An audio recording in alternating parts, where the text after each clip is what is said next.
And we'll look at a couple of announcements. You should have gotten a bulletin handed to you when you came in. And so a couple things I want to highlight. One is guest lunch. And so if you're visiting today or you've been visiting for the last couple of weeks or somebody brought you, I want all you guys to be invited to a guest lunch right after the service. We take 20 or 30 minutes and just get to know your name, introduce ourselves.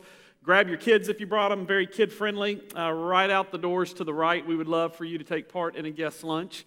And then for you parents or soon-to-be parents, I want to just draw your attention to a 2 Monday night class starting a week from tomorrow. Dr. Tim Kimmel, who's a friend of Fellowship Memphis, has preached here and taught here and done seminars here. I find his stuff on parenting to be some of the best stuff out there, and so don't want you to miss that class opportunity. So take note of that and get signed up for that. We would love to have you for grace-based parenting. This is brand new material that complements some of his other materials. And so want to draw your attention to that. Well, a couple weeks ago, we started this study, this biography in the life of David. David is the most oft-written character in the Old Testament, over 60 chapters designated to his story. Well over 50 times in the New Testament, David is referenced. And so we began looking at his life. David is best understood in the context of Saul and Samuel. So Samuel was a prophet, ministered to the nation of Israel, got to be older in age, and the people looked at him and said, basically, thank you, now we want a king. And God, through Samuel, said to the people, you don't want a king. Kings will tax you too heavy, and they'll send your sons and daughters into war, and they can be abusive and harsh. And the people were like, yeah, we want a king, because all the other nations have a king.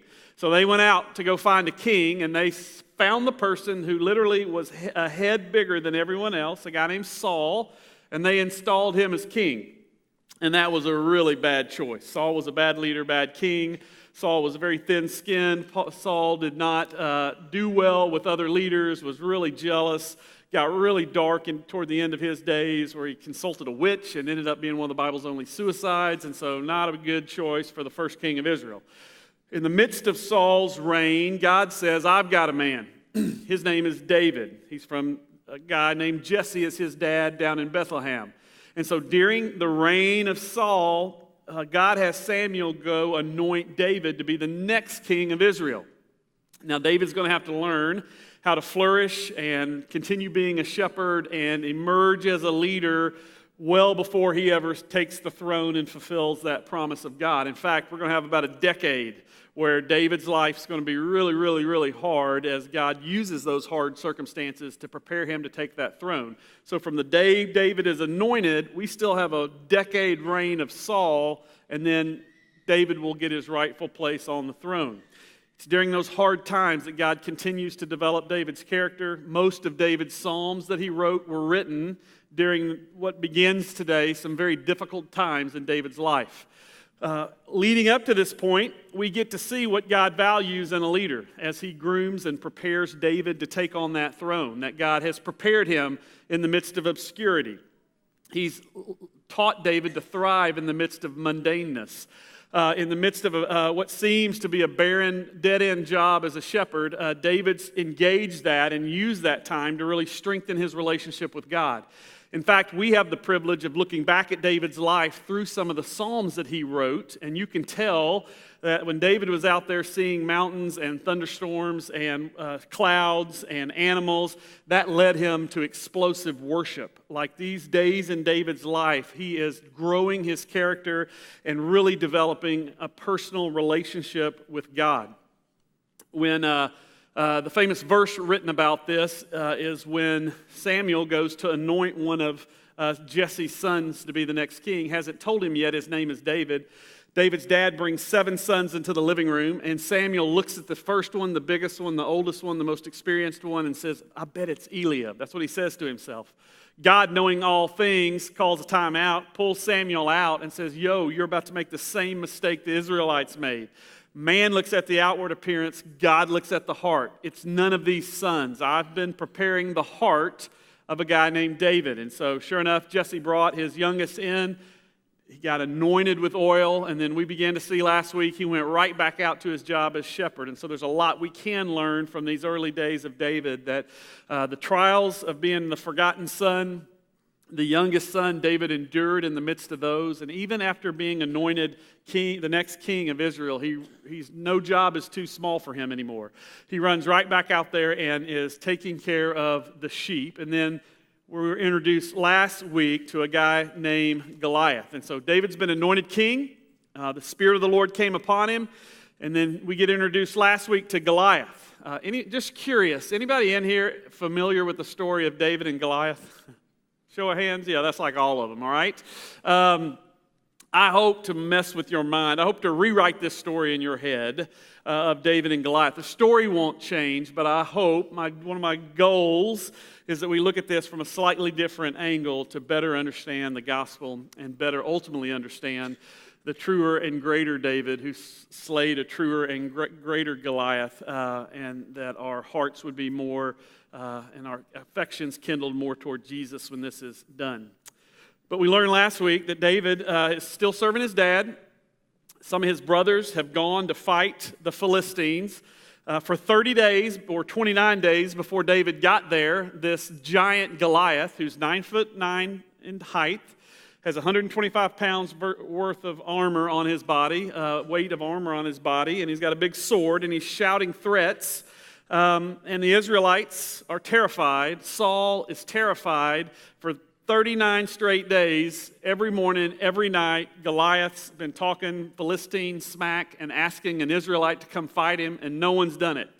The obvious choice would have been Saul, but Saul's not volunteered for this job. The obvious choice would have been our king, who's a head taller than everybody else. Go fight our giant, go fight their giant, but Saul doesn't show us any courage. In fact, in just a moment, we'll camp on this, but one of the things this story shows us is no courage, Saul. Fake courage, Goliath, talks a lot of smack, a lot of self-confidence, and then true godly courage we'll see in David. Well, David's been asked by his dad to take food to the front lines, to check on his brothers, and to bring back a token to let Jesse know that they're okay. And we'll see that token by the end of the story. On this 30th day of taunting, in verse 26, if you got a Bible, you can meet me there in 1 Samuel 17. It says, what shall be done for the man who kills the Philistines and takes away the reproach of Israel?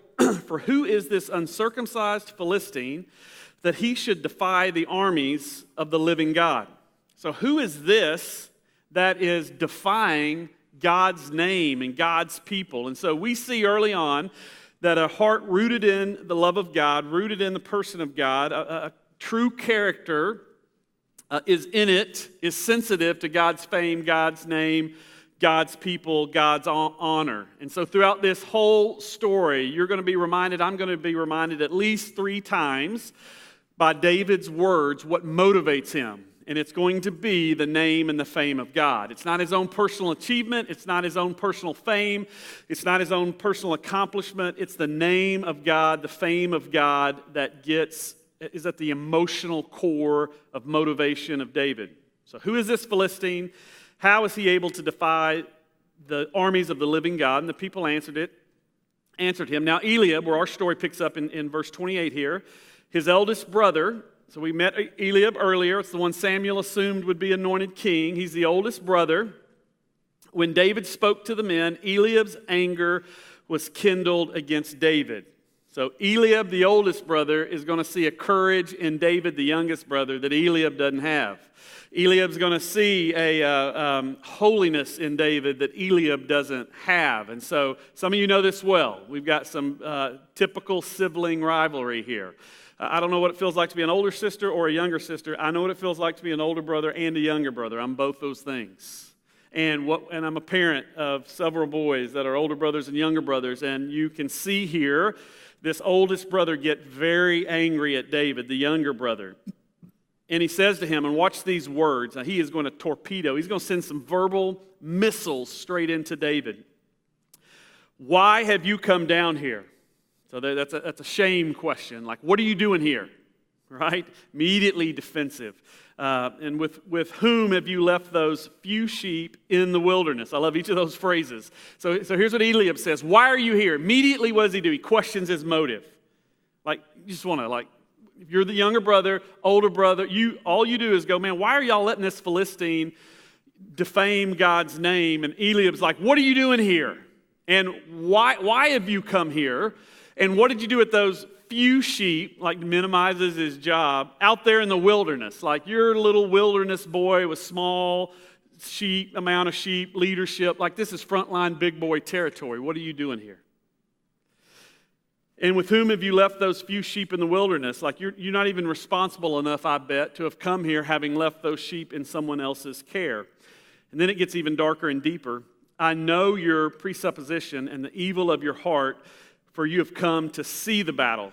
Notice that, not fight the battle, like you're an evil person, and you're not here to fight, you're here just to watch. So, man, older brother comes at you with that kind of language. What are you doing here? You're from a little petty job. You've only got a few sheep. Even then, you probably didn't leave them in anybody's care, and you've just come here because you're evil and you just want to watch. Now, we're going to see God's been preparing David. Like one of the most significant things in this chapter is how David's learned to control his tongue. If this was my biography, the next verse would read, and then John Bryson bowed up and fought back verbally and blah, blah, blah, blah, and talked smack and got angry. And then this erupted into a verbal war, sibling war. And instead of fighting Goliath, John Bryson fought Eliab. And not what David did. He's like, what have I done? I just asked a question, verse 29, and he turned away. So again, he de-escalated this verbal attack on him. Didn't feel the need to defend himself, which is amazing to me. Didn't go back at Eliab, didn't defend himself. And there's tons of proverbs that would support David in this. Of not matching anger with anger, letting the Lord defend yourself, not feeling like every single time you've got to verbally defend yourself. David didn't have these evil motives. David was simply serving his dad, bringing Eliab food and checking on him. And Eliab all of a sudden gets super insecure and goes at David. Well, the words get to Saul there that David had asked this question. And David said to Saul, let no man, verse 32, let no man's heart fail because of him. I love this phrase. Your servant will go and fight with the Philistine. And so Eliab's come at him, and now he finds himself in the company of Saul. And look at look how, in a good way, political David is. How in the midst of this, he's respectful, he's humble. He doesn't speak out of entitlement. Here's an authority in his life, though he's a terrible king and David shows us how to submit to authority, even a bad authority, even terrible leadership, even a terrible king. Again, if this was John Bryson's biography and I got an audience with Saul, and Saul says, what are you doing here? I would say, well, I've come to do what you won't do. And in fact, I'm your succession plan, God's succession plan for you. So I'm going to go fight Goliath even though you won't fight him, and then I'm going to take over the throne that you once had. So that's what I'm doing here. What are you doing here? Fortunately, David's not a smart aleck. Fortunately, David's not insubordinate, unsubmissive. David's learned, and he shows us how to flourish, how to submit to authority, even bad authority. And he calls himself your servant. So notice that language. He's going to be in this whole negotiation. He's going to be kind. He's going to be diplomatic. And he's going to ask Saul's permission to go fight Goliath. More on that in just a minute. And he says to him, I want to go fight Goliath. I'm your servant. I want to go fight Goliath on your behalf. And Saul said to David, you're not able to go against this Philistine, for you're too young. And he's been a man of war from his youth. And David comes back, uses the same phrase. And he says to him, your servant used to keep sheep for his father. And when there was a lion or a bear, they took a lamb from the flock, I went after him, and I struck him and delivered him from his mouth. And if he rose against me, I caught him by the beard and struck him and killed him. And so again, he appeals to Saul through his testimony. And he says, hey, I know I've just been a shepherd, and maybe Goliath's been studying war since he was my age, but I need you to know something. The reason I have a godly confidence in being able to go and fight Goliath is I've seen God move on my behalf in my past. As I had sheep entrusted to me, there was a bear and a lion, and God used me to help defeat them so I could keep these sheep protected. And so I don't come to you not having done any of this. Now, granted, I've never faced a Goliath, but I've seen God move on my behalf, and I'm asking you to let me go fight Goliath. Third time, third phrase. Third use of the same phrase, verse 36. Your servant has struck down both lions and bears, and this uncircumcised Philistine shall be like one of them. Here it is again. For he has defiled the armies of the living God. So I have confidence God is with me. He'll use me to bring down Goliath because he has defied God's name. So again, a second time we see David's motivation. Some of us, this is our step one fork in the road view of life. Like, are you in your life for your name, your fame, your accomplishment, or are you in life doing life for the name, fame, and glory of God? David says, man, I'm in this for God's glory. This isn't about me. I've got confidence because of God's past faithfulness, and I know this is a bold, courageous act. I'm not minimizing the fact that Goliath's a giant and a man of war. I've just got confidence in God, that God has done this before, and I don't want his name defiled. And David said, the Lord who delivered me from the paw of the lion, the paw of the bear, will deliver me. So he's got this godly confidence in God, not himself, this godly confidence in who God is, not his ability. He'll deliver me from the hand of the Philistine. And this is beautiful. Saul said to David, go, and the Lord be with you. And so here you see, a lot of us can learn from this. What does it look like for me to be humbly submitted to leadership, to have a heart that's submissive? See, part of what gives us confidence that David can one day lead is David could make Saul look great. David could show respect for authority. So show me somebody who's learned to respect authority and be humbly submissive, and I'll show you somebody who in the future can be a great leader. Show me someone who's never that themselves, never spent a season of their life making somebody else look great, never spent any time submitted to leadership, and I'll show you a train wreck and a house of cards. It's not if, but when that comes crumbling down, when they get some responsibility. He got blessed with a go. He got sent by Saul. He didn't usurp Saul's leadership. He didn't just go run into the front line to fight Goliath and go, forget you, Saul, I'm doing what you should have done. He humbly submits to him. I'll never forget, spent 11 years in Denton, Texas, just north of Dallas, and a guy named Tommy Nelson was my boss and pastor, and the Lord had stirred in me this idea of planting a church, and it had become clear I wanted to go plant a church and plant in Memphis. I'll never forget sitting down at a Cracker Barrel there in Denton, Texas, the corner of I-35 and University Drive, and sharing that for the first time with him and being terrified. I spent 11 years with him and had no idea what he would say, had no idea if he thought I could do that, but I just simply said, hey, I want your blessing. I think the Lord's leading me to go plant a church. I want it to be a multi-ethnic church that teaches the Word and loves the city, and it's a crazy dream, and man, but I think God's calling us to Memphis to plant a church. And I'll never forget him going, go. Like, are you sure you know what you're getting into? I was like, no. I remember the one thing he said, he goes, you do know church planting is a street fight. And I was like, yeah. And that was prophetic. Like, yeah, absolutely. Like, there's nothing easy about it. But just the difference in me going, here's my 2 weeks notice. It's been great.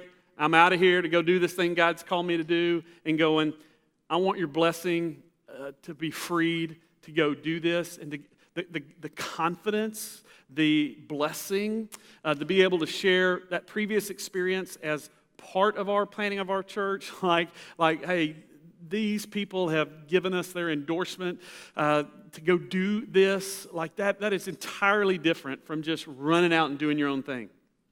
David shows us here what it looks like to again, share clearly what he wants to do. He doesn't minimize his dream. He doesn't reduce his dream. He simply asks for the blessing to go do this thing. Then Saul clothed David with his armor. So classic Saul here. Saul, every time he shows his cards, it's all fleshly. It's all external. Man, we've got to match Goliath, shield for shield and sword for sword. So he takes all of his armor and tries to put it on David, and it doesn't work. David put it all on, and he simply said, I can't go with these. I've not tested them. So David took them off. Again, another opportunity to jab Saul verbally here that David doesn't take. Like, Saul, what are you doing? I told you I'm trusting in God, not in swords. I'm trusting in God, not in shields.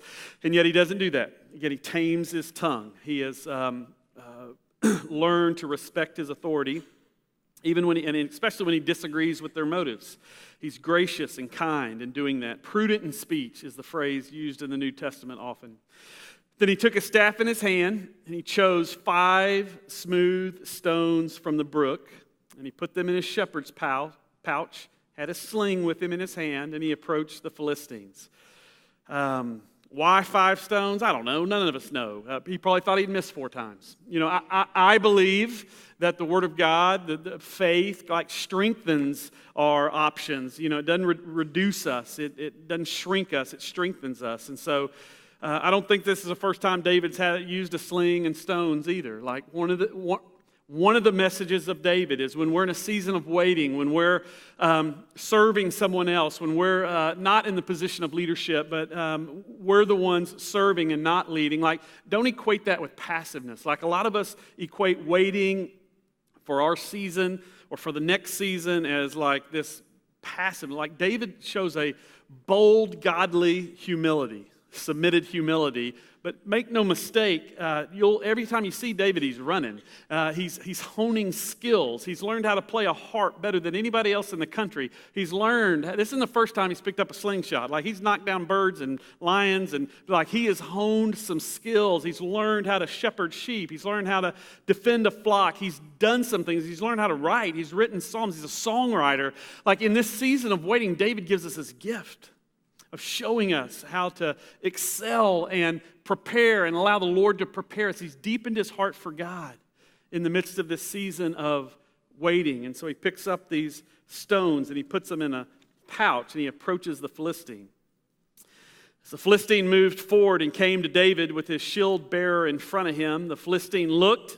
So here Goliath looks down, he sees David, immediately had disdain before him. So Eliab's come at David, Saul in his own ways come at David, and now Goliath is coming at David. And he looked down, and Goliath got mad at how mismatched David was toward him. He had disdain for him. He said, "You're but a youth. You're ruddy in appearance." And the Philistine said to David, "Am I a dog that you would come after me with sticks?" And the Philistine cursed David by his gods. The Philistine said to David, "Come to me, and I'll give your flesh to the birds of the air and the beasts of the field." Then David said to the Philistine, "You come to me with a sword and with a spear and with a javelin." 3rd time.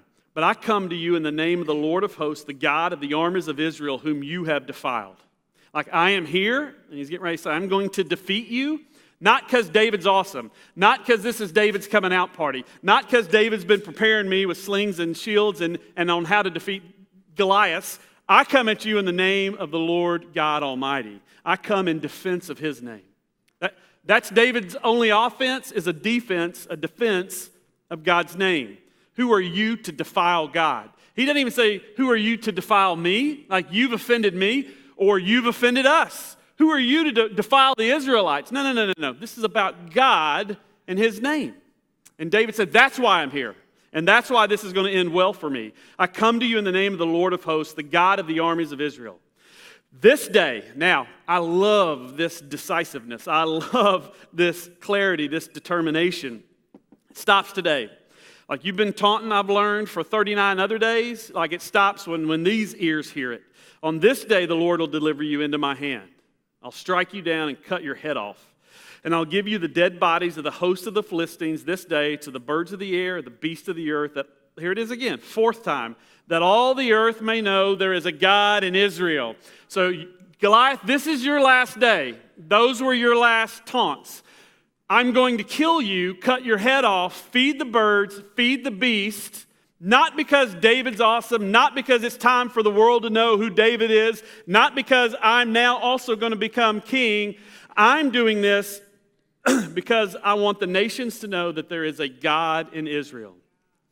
And all the assembly may know that the Lord saves not with the sword and the spear, for the battle is the Lord's, and he'll give you into our hands. So this isn't about me being awesome or proficient with rocks and a sling. This is about God, his fame. He's going to take your head off. He's going to use me, but this is about you. The God coming and dealing with you, defiling his name. And when the Philistine arose and came and drew near to meet David, I love this, David ran quickly toward the battle line. He ran quickly toward the battle line. You see him run to take care of sheep. You see him run to run an errand for his dad, rose early in the morning. All throughout David's early years, there's these little nuggets that are so helpful for us. You see, in David, I see a lot of passion. In David, I see a lot of hustle. I see a lot of grit. I see a lot of grind. He's all in. He is let's go. He's quick to obey, quick to serve. A lot of young folks I work with, young men, young women, I tell them, I was like, and I've watched life for 48 years now, and adult life for almost 30 years now. And boy, I tell you what, you show me a young man, a young woman who is into life for the name and fame of God, has a zeal about their heart, has a passion within them, are submissive to authority, are quick to serve, looking to add value to other people, are quick to obey, can get up early and run to battle lines. The unemployment rate for that man, that woman, all of my life has been zero. I don't care what the economy's doing. Like, those are the kind of people that just keep getting promotions and they didn't even fill out an application. They keep getting asked to do jobs and they hadn't filled out a resume in 2 decades. Why? Because the world, our culture, is so devoid of this. Like, you want to set yourself apart. You want to be unbelievably hireable, unbelievable marryable, unbelievable blessing to our city. Like, learn how to submit to authority, but do that in a very active way where you're quick to serve and be a blessing to others and be all in it, and all of that be motivating you, not be your own glory and advancement, but the name and the fame of God. That's David, and he rode quickly toward battle lines. Another sermon for another day, but I love that.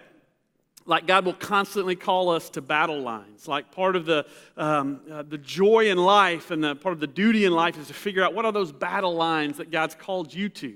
Like, it's in the midst of those battle lines that life is scary, but we learn God is faithful. And I think of that Frederick Buechner quote that says, where your deepest loves collide with the world's greatest need, like that, those are the callings God has placed in your heart. Will probably be multiple callings over your lifetime. There'll be times for some things to end and new callings to emerge, and hard part is often things have to end before new callings emerge. But like, what are those deep, to bring it home a little more, like where your deep loves and passions collide with our city's greatest needs. Like, swim in those waters, like do the work to figure that out so that you can run quickly to your battle lines. And your battle lines may not be my battle lines, and our battle lines may not be their battle lines, but God is going to call us into these same kind of battles. And David ran quickly, even though he was an incredible underdog. Right? We've been using this story to talk about underdogs ever since. March Madness is coming around, and you'll hear the number 1 seed is incredibly favored over the underdog, the number 16 seed. And like this is language we still use.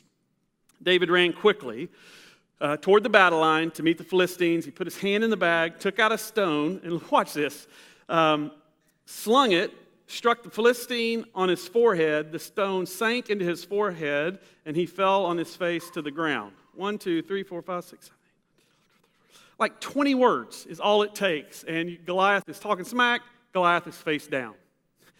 More on that in just a second. He falls down, so David prevailed over the Philistine with the sling and with the stone. He struck the Philistine, killed him, had no sword. Then David ran, he stood over the Philistine, he took his sword, drew it out of his sheath. So David took Goliath's own sword, killed him, cut off his head. The Philistines saw that the champion was dead, they fled. And the men of Israel and Judah rose with a shout. And so again, true courage begets true courage. Like, now the Philistines are shouting, and they're so thankful that David has won this battle on their behalf. So again, one of the things this story teaches us is no courage, that's Saul. Like, you don't want to be a Saul. You don't want to be still in the tent and not running to battle lines. And a lot of us, fear has so gripped our heart. Comfort is such an idol to us that we literally exist and we don't fight for anything. We're not even asking God to put us on the battle line. And therefore life is boring and it's miserable. And man, a narcissistic self-lived life is just blah. It's terrible. No courage. That's Saul. Fake courage. That's Goliath.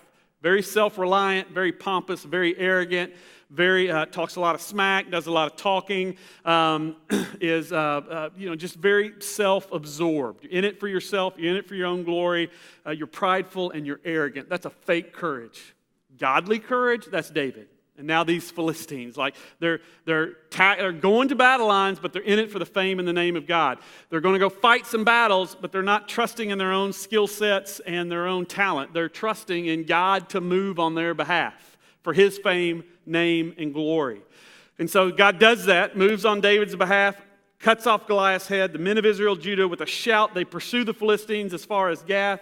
so that the wounded Philistines fell on their way, and the people, verse 53 of Israel, came back chasing the Philistines. They plundered their camp, and David took the head of the Philistines and brought it with him to Jerusalem, but he put it in his armor in his tent. And so incidentally, one of the things his dad asked him at the beginning of this chapter was, hey, take this food to your brothers, check on your brothers, and bring me a token to let me know they're okay. David's like, how about the head of Goliath? Here you go, Pops. You remember, like God did this. And as soon as Saul saw David go out against the Philistine, he said to Abner, now who is this? I know he just came and asked me to go fight Goliath. What in the world? Who is this? And Abner said, as your soul lives, kings, I don't know who this guy is. He hadn't been around the last 40 days. He's been the one out with the sheep, but God's been preparing this warrior. And so we're going to see David add to his job description of shepherd warrior. And then in a couple of weeks, we're going to get friend and king and artist as this story progresses. But David is unknown to Abner and to the king. And Saul says, inquire who this boy is. And as soon as David returned from striking down the Philistine, Abner took him, and he brought him before Saul and brought the head of the Philistine with him. And Saul said to him, I love this question, whose son are you, young man? And David answered, again with a controlled tongue, I'm the son of your servant Jesse the Bethlehemite. So again, he's still humble. He just defeated Goliath, and he talks about himself in terms of being the son of Jesse and your servant. And so challenge has not kept David down, and he's passed the bigger test of success. He's been anointed king and slaughtered Goliath, and he still has this humble heart. There's no entitlement in him. Now, what makes this so spectacular, if you just look at this chapter, if you just look at the real estate, we get 47 verses on David being a servant-hearted, humble, passionate leader who's got grace and class and exists with no entitlement and shows us a brilliant submission to Saul, and yet he's got great passion for God's name and honor, and he's able to control his tongue. You know how much real estate God gives that in this chapter? 47 verses. You know how many verses we get on killing Goliath? 3. God being able to wipe out Goliath, yeah, give me 20 words and 3 verses, and Goliath goes from being the biggest, baddest person on the planet to dead. What I really want you to see in this story is that it is amazing what the work God's done in David's heart and what he's having to navigate to learn how to lead under authority, yet with passion for God's fame, name, and glory. And he's learned to trust in God's testimony in his life and his past faithfulness in his life. And yet he navigates well a brother who's attacking and slandering his character, and a king who doesn't believe in him and doesn't even know who he is and wants to weigh him down with all this fleshly armor. And yet he's negotiating well without being offensive, and the king sends him, and he's able to go, and then Goliath's talking smack at him, and David runs at him, believing that God will do something with these stones to bring Goliath down so that all of the nations will know there's a God in Israel. He does this for God's fame. Now, as we move toward the tables here, and as we move to end, it's very important that we put ourselves appropriately in this story, especially when it comes to this battle.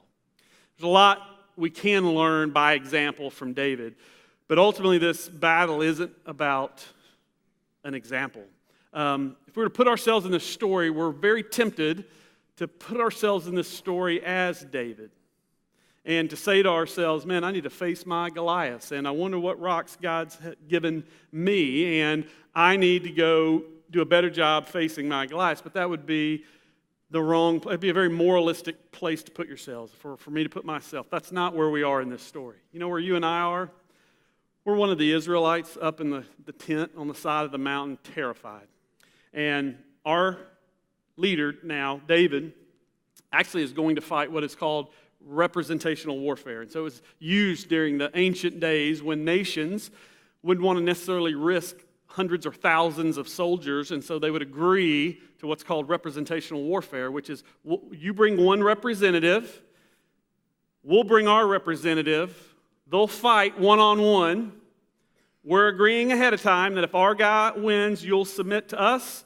If your guy wins, we'll put our weapons down and come submit to you. There'll only be one loss of life, but if you win, your guy wins, you get all the benefits. No matter how much courage you had, you get all the benefits of their victory and suffer all the consequences of their defeat. That was representational warfare. See, all of this story points us to the truer and greater David, who took on the truer and greater Goliath. The truer and greater David was Jesus, took on the truer and greater Goliath, which was Satan, sin, and death. On a cross, he represented us. And so if you look at the slide with me when it comes to this ultimate battle, notice that David isn't inspirational.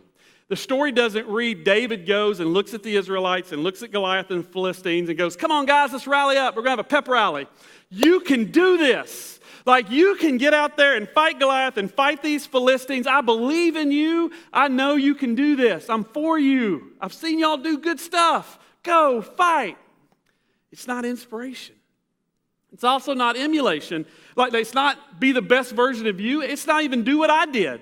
So, like, I'm going to run. I'm going to bring down Goliath. Then y'all pick up stones and sticks, and y'all come, and y'all do the same thing. I'm your example here. No. It's imputation. Like, you stay scared. I know you're scared. You're not even willing to fight, but that's okay, because I'm going to go fight on your behalf. I'm going to live a life you couldn't live, die a death you deserve, raise from the dead, which you can't to defeat Satan, sin, and death. And if you simply believe in me, all of my victory gets imputed to you. All of the ways God sees Jesus the Son is imputed to us. He doesn't call us to be a better version of ourselves. If you don't know Christ this morning, I want you to hear what the gospel is. It is not inspiration. Hey, you go clean up your life and be a better version of you. Then God will love you and give you everything any other Christian has through Jesus. Just go pull up your bootstraps, go be more moral, and go be the best version of you that you could possibly be. The gospel isn't inspiration. It's also not even emulation. It's not like, hey, go be like me. I'm not saying go do what I do, and you, if I believe in Christ, you do what it's not emulation. It's even more scandalous than that. It's imputation. There's already been a battle fought. It's already been won. If you'll simply believe that Jesus Christ was who he says he was, lived the life that he lived, died the death you deserved, I deserved, rose to defeat Satan, sin, and death, to believe in that, you get imputed righteousness. He who knew no sin became sin that I might become the righteousness of God. I have Jesus' righteousness imputed to me through belief, not activity or performance or morality. Through belief. Martin Luther wrote about that. He said that's a passive righteousness. Like, oh my gosh, this is scandalous. That doesn't even seem fair. It's not.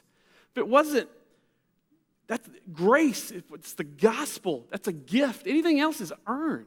See, it's not an active righteousness, though everything in us pretends to think we want that. We want to be able to be better than most and earn our way toward favor with God.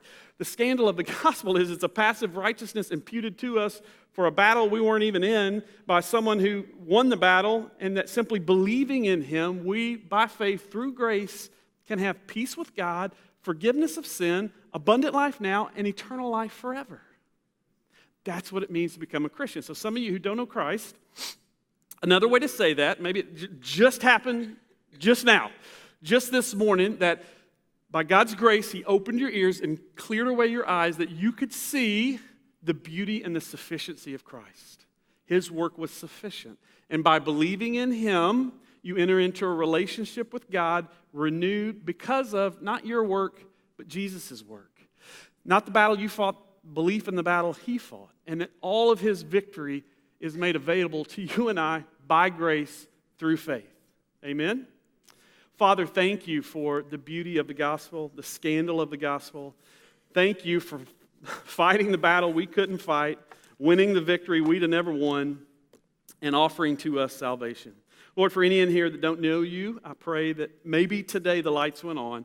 They could see for the first time the beauty and sufficiency of Christ, and today would be their day of salvation. I pray for them, Father, to embrace that, to invite you into their life, into their heart, to see the beauty and sufficiency of Jesus, that they may now be a child of God reconciled to the Father.